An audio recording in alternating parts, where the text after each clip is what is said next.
Hello and welcome dear students, welcome to our channel Saeed sir. Dear students, आज हम पढ़ेंगे class 10th का topic sexual reproduction in human beings.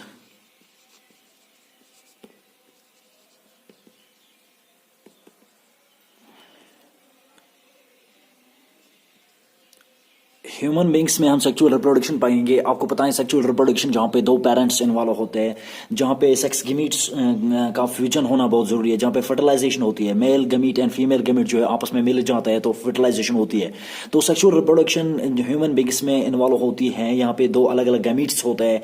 यहाँ पे जो मेल का गमीट जो है वो स्पर्म होता है एंड फीमेल गमीट जो है वो ओवम होता है, या एग या ओवा बोल सकते हैं आप। इन दोनों का फ्यूजन होना बहुत जरूरी है, तभी सेक्सुअल रिप्रोडक्शन होगी, फर्टिलाइजेशन होगी तो आप स्प्रिंग प्रोड्यूस हो जाएगा, वो बन जाएगा। तो सेक्सुअल रिप्रोडक्शन में कुछ कैरेक्टर्स जो भी है डेवलप हो जाते हैं। मेल एंड फीमेल में अलग अलग कैरेक्टर्स होते हैं जिससे हम डिस्टिंग्विश कर सकते हैं male and female depending upon their physical characters. तो वो डेवलप हो जाते हैं आफ्टर प्यूबर्टी के बाद। प्यूबर्टी के बाद वो चीज़ें जो है डेवलप हो जाते हैं। Broadening off shoulders in males में हो जाती है, उनकी वॉइस मेल्स की वॉइस जो है वो डीप हो जाती है। इसी तरह जो फीमेल्स में बहुत सारे कैरेक्टर्स जो है, मेमोरी ग्लैंड्स डेवलप हो जाता है, ब्रेस्ट्स डेवलप हो जाते हैं। प्यूबर्टी के बाद उनके जो है यहाँ पे या जो मेंस्ट्रुअल साइकिल है वो भी स्टार्ट होता है इन फीमेल्स में। तो सारी ये चेंजेस जो आ जाते हैं ये हार्मोन की वजह से। जो अलग हार्मोन्स जो फीमेल्स में होते हैं, जो ओवरीज प्रोड्यूस करते हैं, ओवरी जो है फीमेल्स के अंदर वो हार्मोन्स प्रोड्यूस करते हैं। एस्ट्रोजन एस्ट्रोजन जो है, estrogen and progesterone female hormone जो है वो प्रोड्यूस हो जाता है, जिनकी वजह से ये सारी चेंजेस आ जाती है फीमेल्स में। तो फीमेल में आपको याद रखना है ये वाले हार्मोन एस्ट्रोजन एंड प्रोजेस्टेरोन होते हैं जो सारे कैरेक्टर्स आफ्टर प्यूबर्टी डेवलप कर देते हैं। एंड मेल्स के अंदर जो टेस्टीज होते हैं, टेस्टीज ये मेल हार्मोन्स प्रोड्यूस करते हैं, जिनमें से जो होता है टेस्टोस्टेरोन। टेस्टोस्टेरोन जो है ये मेल हार्मोन है जो टेस्टीज प्रोड्यूस करते हैं, जिनकी वजह से जो मेल्स में कैरेक्टर्स, सेकेंडरी कैरेक्टर्स जो है डेवलप हो जाते हैं। तो आपको बेसिकली यही याद रखने आफ्टर प्यूबर्टी में जो है मेल्स एंड फीमेल्स में जो चेंजेस आ जाती है वो ड्यू टू हार्मोन्स होते हैं, जो कि फीमेल में वो हार्मोन एस्ट्रोजन एंड प्रोजेस्टेरोन होता है, और मेल्स में जो हार्मोन होता है वो होता है टेस्टोस्टेरोन, जिसकी वजह से मेल कैरेक्टर्स डेवलप हो जाते हैं। ठीक है, सेकेंडरी सेक्सुअल कैरेक्टर्स डेवलप हो जाते हैं इन मेल्स में। तो सारी जो कैरेक्टर्स ये होते हैं ये सारे डेवलप हो जाते हैं आफ्टर प्यूबर्टी। प्यूबर्टी के बाद जो है टेस्टिस एंड ओवरी जो फंक्शनल बन जाते हैं, ये अपना काम शुरू कर देते हैं। टेस्टिस का काम होता है एक तो स्पर्म प्रोड्यूस करना, दूसरा टेस्टोस्टेरोन मेल हार्मोन प्रोड्यूस करना, और फीमेल्स में ओवरीज का काम होता है एक एस्ट्रोजन एंड प्रोजेस्टेरोन जो फीमेल हार्मोन को प्रोड्यूस करना, और ओवरीज का दूसरा काम होता है फीमेल गमीट ओवम को भी प्रोड्यूस करना। तो ये सारी चेंजेस आफ्टर प्यूबर्टी आ जाती है फीमेल्स में। जो प्यूबर्टी रेट्स होती है, जो प्यूबर्टी एजेस इन फीमेल्स में मानी जाती है वो 10 to 12 मानी जाती है, एंड जो फीमेल मेल्स में प्यूबर्टी एज जो है वो 13 से 14 तक माना जाता है। तो इस दौरान से ये चेंजेस आ जाती है, तो ये सेकेंडरी सेक्सुअल कैरेक्टर जो है डेवलप हो जाते हैं। अब हम देखेंगे मेल रिप्रोडक्टिव सिस्टम जो है उसके अंदर कौन कौन सा ऑर्गन होता है, किस तरह का फंक्शन होता है, अब ये स्पर्म जो है कहाँ पे प्रोड्यूस होता है, किस जगह पे होता है। चलिए देखते हैं मेल रिप्रोडक्टिव सिस्टम। तो मेल रिप्रोडक्टिव सिस्टम,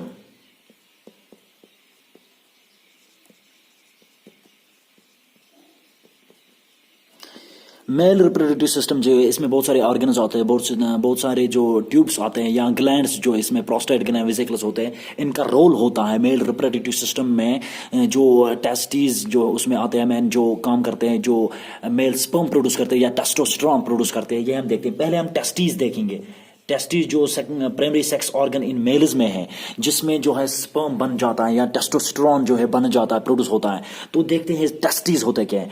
टेस्टिस जो मेल्स में होते हैं ये दो होते हैं, यानी हम कह सकते हैं पियर्ड में होते हैं, दो होते हैं टेस्टिस। ओवल इन स्ट्रक्चर होते हैं, ओवल स्ट्रक्चर होता है इन टेस्टिस का। स्ट्रक्चर जो है ओवल होता है। ये दोनों टेस्टिस जो होते हैं ये एक बैग लाइक पाउच जो होता है, पाउच एक बैग में होते हैं, एक पाउच लाइक स्ट्रक्चर, उसमें दोनों टेस्टीज प्रेजेंट होते हैं। जो उनकी बाहर की कवरिंग होती है उसमें प्रेजेंट होते हैं, उस पाउच को हम स्क्रोटम बोलते हैं।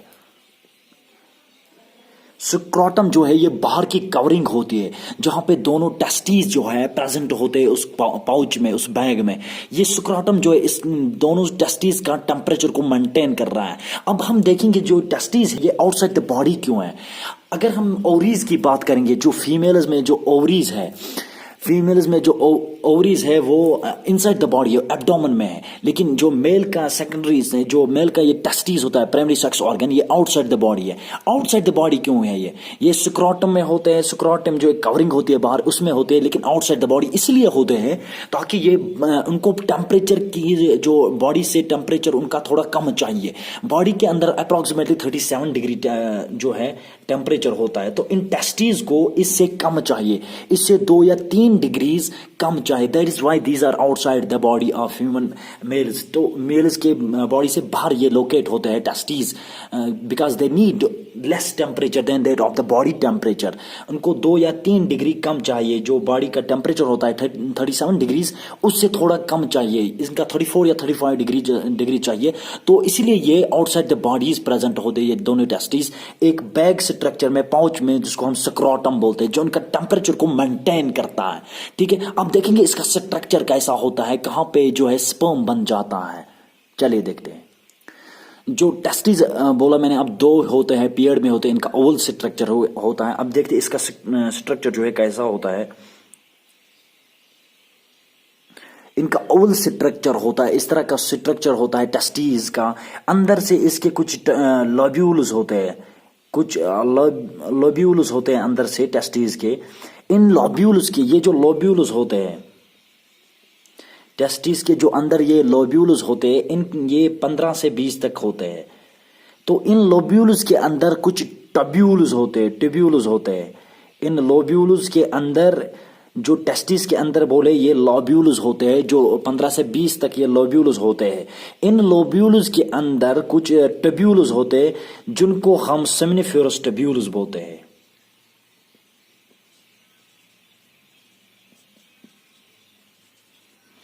इन लोब्यूल्स के अंदर कुछ ट्यूब्यूल्स होते हैं जिनको हम सेमिनिफेरस ट्यूब्यूल्स बोलते हैं। ये जो सेमिनिफेरस ट्यूब्यूल्स है, यहीं पे बन जाता है sperm. Male gamete cell, sperm जो smallest cell of the body होती है, ये सेमिनिफेरस ट्यूब्यूल्स के अंदर बन जाता है स्पर्म। ये जो सेमिनिफेरस ट्यूब्यूल्स होते हैं ये 3 to 4 होते हैं। हर एक लब्यूल में 3 से 4 सेमिनिफेरस ट्यूब्यूल्स होते हैं। जो सेमिनिफेरस ट्यूब्यूल्स है, सेमिन का मतलब होता है स्पर्म, सेमिनिफेरस ट्यूब्यूल्स के अंदर बन जाता है स्पर्म।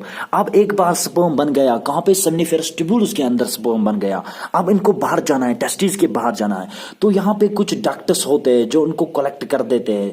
इन सेमिनिफेरस ट्यूब्यूल्स में से स्पर्म को बाहर निकाल देते हैं। डक्ट्स होते हैं, और ये डक्ट्स जो है ये होते हैं 10 to 12 होते हैं। ये डक्ट्स यानी जो पाइप्स लाइक होते हैं, पाइप्स जिनको हम डक्ट बोलते हैं, इन डक्ट्स को हम बोलते हैं वासा एफरेंशिया। ये जो डक्ट्स होते हैं या जिनको हम वासा एफरेंशिया बोलते हैं, वासा एफरेंशिया जो डक्ट्स होते हैं, ये सेमिनिफेरस ट्यूब्यूल्स में जो स्पर्म बन गया है उनको सेमिनिफेरस ट्यूब्यूल से बाहर निकाल लेता है। कौन? वासा एफरेंशिया उनको बाहर निकाल लेता है इस स्पर्म को। एक बार जो स्पर्म जो है वासा एफरेंशिया में स्पर्म आ गया, अब इसके बाद होता क्या है? एक और स्ट्रक्चर यहाँ पे होता है, यहाँ पे कॉइलेड एक स्ट्रक्चर होता है इस तरह, जो कि टेस्टिस के हेड से नीचे तक होता है पीछे साइड में। जो इस सेमिनिफेरस ट्यूब्यूल्स जो है वहां से स्पर्म निकल गया, किसमें? वासा एफरेंशिया में। जो ये डक्ट्स होते हैं, पाइप्स होते हैं, 10 to 12 जो पाइप्स होते हैं, वहां पे स्पर्म पहुंच गया। उसके बाद स्पर्म एंटर हो जाता है एपिडाइडिमस में। ये एक और स्ट्रक्चर होता है जिसको हम एपिडाइडिमस बोलते हैं। एपिडाइडिमस के अंदर पहुंच जाता है स्पर्म। यहां पे स्पर्म जो है कुछ देर तक स्टोर रहता है, ये टेम्पररी स्टोर कर देता है स्पर्म को। यहां एपिडाइडिमस जो होता है, एपिडाइडिमस ये कॉइलेड स्ट्रक्चर, इसके 3 हिस्से होते हैं। ऊपर वाला जो ये हिस्सा है ये हेड होता है, हेड ऑफ एपिडाइडिमस, और ये मिडल वाला पार्ट होता है इसका, ठीक। ये वाला जो है इसका टेल होता है, एपिडाइडिमस का टेल होता है। तो यहां से फिर से आप समझिए, एक बार स्पर्म स्पर्म बन गया, सेमिनिफेरस ट्यूब्यूल्स के अंदर स्पर्म बन गया, सेमिनिफेरस ट्यूब्यूल से स्पर्म फिर बाहर जाता है इन डक्ट्स में जो पाइप्स होते हैं 10-12 पाइप्स जिनको हम वासा एफरेंशिया बोलते हैं, इनमें आ जाता है स्पर्म। इसके बाद स्पर्म एंटर होता है इस वाले ट्यूब में जिसको हम एपिडाइडिमस बोलते हैं। इस एपिडाइडिमस में स्पर्म जो है कुछ देर तक स्टोर रहता है। यहाँ पे इसके 3 पार्ट्स होते हैं, head part, middle part and tail part. इसके बाद जो है स्पर्म आगे जाता है एक और ट्यूब्यूल के अंदर जाता है जिसको हम वासा डिफरेंशिया बोलते हैं, जो यहाँ से अराइज होता है। ये वाला जो पाइप होते हैं दूसरे वाले पाइप, इसको हम वासा एफरेंशिया बोलते हैं, सॉरी वासा डिफरेंशिया बोलते हैं। ये वाला जो होता है वासा डिफरेंशिया।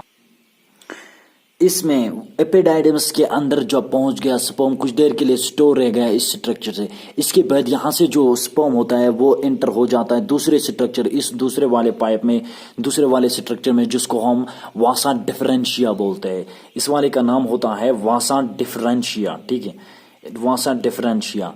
तो ये वाला जो पाइप होता है यहाँ से वासा डिफरेंशिया, इसका हम दूसरा नाम स्पर्म डक्ट भी बोलते हैं। इस वाले स्ट्रक्चर को हम स्पर्म डक्ट भी बोलते हैं। इसके अंदर पहुंच जाता है वासा डिफरेंशिया से, फिर पेनिस के थ्रू जो है स्पर्म बाहर जाता है। तो ये वाला स्ट्रक्चर होता है, स्पर्म कहाँ पे बन जाता है। अब दूसरी बात है टेस्टोस्टेरॉन।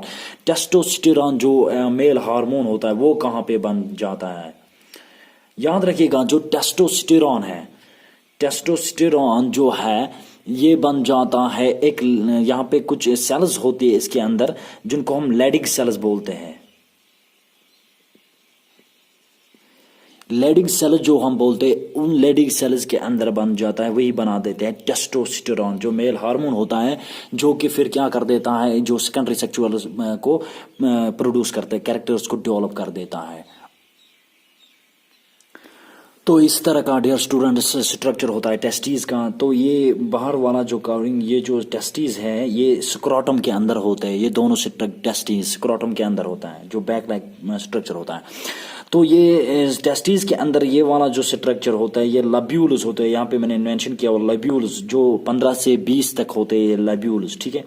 लब्यूल्स के अंदर ये वाले कुछ स्ट्रक्चर्स होते हैं जिनको टब्यूल्स बोलते हैं। ये टब्यूल्स 3 से 4 होते हैं। इन लब्यूल्स के अंदर होता है seminiferous tubules, sorry seminiferous tubules होते हैं, 3 से 4 ट्यूब्यूल्स होते हैं सेमिनिफेरस ट्यूब्यूल्स, जो क्या करते हैं स्पर्म को प्रोड्यूस कर देते हैं। सेमिनिफेरस ट्यूब्यूल्स के अंदर स्पर्म बन जाता है, ठीक है। यहीं पे कुछ सेल्स होती है जिनको हम लेडिग सेल्स बोलते हैं। लेडी सेल्स का काम होता है कि टेस्टोस्टेरोन को प्रोड्यूस करना, टेस्टोस्टेरोन जो मेल हार्मोन होता है उसको प्रोड्यूस करना। फिर से बता रहा हूँ, यहाँ पे टेस्टिस के अंदर कुछ 15 से 20 लब्यूल्स होते हैं। लब्यूल्स के अंदर कुछ 3 से 4 ट्यूब्यूल्स होते हैं जिनको हम सेमिनिफेरस ट्यूब्यूल्स बोलते हैं। सेमिनिफेरस ट्यूब्यूल्स ही स्पर्म बनाते हैं, वहीं पे स्पर्म बन जाता है। और कुछ लेडिग सेल्स होते हैं जो टेस्टोस्टेरोन को प्रोड्यूस करते हैं। एक बार स्पर्म जो है बन गया ट्यूब्यूल्स के अंदर, सेमिनिफेरस ट्यूब्यूल्स के अंदर स्पर्म बन गया, फिर इसके बाद जो है स्पर्म बाहर जाता है इन डक्ट्स के थ्रू, इन पाइप्स के थ्रू, जो पाइप्स जिनको हम बोलते हैं वासा एफरेंशिया बोलते हैं। इन पाइप्स जो यहाँ से है इनको वासा एफरेंशिया बोलते हैं। ये 10 से 12 होते हैं, 10 से 12 वासा एफरेंशिया होते हैं, डक्ट्स होते हैं जो स्पर्म को सेमिनिफेरस ट्यूब्यूल से बाहर लेकर इस वाले स्ट्रक्चर में डालते हैं जिसका नाम होता है एपिडाइडिमस। एपिडाइडिमस के अंदर ले जाते हैं। एपिडाइडिमस के अंदर जो है स्पर्म ये कुछ देर के लिए टेम्पररी स्टोर रह जाता है, यहाँ पे स्टोर रहता है स्पर्म कुछ देर के लिए। यहाँ पे एपिडाइडिमस के 3 पार्ट होते हैं, head part, middle part and tail part. Epididymis के बाद जो स्पर्म जो है वो जाता है दूसरे स्ट्रक्चर में जिसको हम वासा डिफरेंशिया बोलते हैं, या इसको हम स्पर्म डक्ट भी बोलते हैं। तो यहाँ पे जाता है, वासा डिफरेंशिया में पहुंच गया स्पर्म। इसके बाद स्पर्म जो है पेनिस के थ्रू बाहर जाता है। तो ये स्ट्रक्चर होता है टेस्टिस का। Thank you. हमारे वीडियोस को लाइक, शेयर, कमेंट ज़रूर कीजिएगा। हमारे वीडियोस को ज़रूर अपने दोस्तों के साथ, अपने क्लासमेट्स के साथ शेयर कीजिएगा और हमारे चैनल को सब्सक्राइब ज़रूर कीजिएगा।